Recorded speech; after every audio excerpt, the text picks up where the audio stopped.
Koliko smo od zapadne Evrope daleko u ovoj oblasti, najbolje se može videti na primjeru jedne Beograđanke koja je kupila obuću u Geoksovoj prodavnici u Firenci. Nakon 2 meseca obuća se odlepila, a pomenuta gospođa nije sačuvala ni fiskalni račun, niti bilo šta drugo što bi neoborivo dokazalo da je ona zaista kupila cipele u Firenci. I pored toga, ona je mailom poslala slike oštećenja službi za odnose sa kupcima u Italiji. Nakon kratke prepiske, iz Italije su je pitali u kojoj Geoksovoj prodavnici u Srbiji joj najviše odgovara da zameni obuću.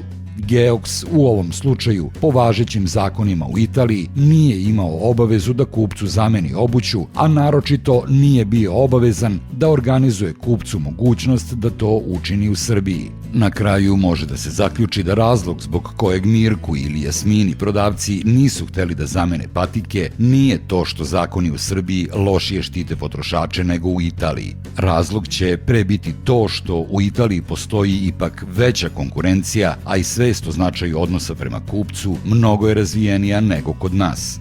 Jer kako drugačije objasniti to što Mirku i Jasmini prodavci nisu hteli da zamene patike, iako su oni imali sve dokaze o kupovini, pa čak i potvrdu akreditovane laboratorije da je uzrok oštećenja greška u proizvodnji, a prodavac iz Italije je obuću zamenio, mada nije postojao neosporan dokaz da su cipele kupljene kod njih.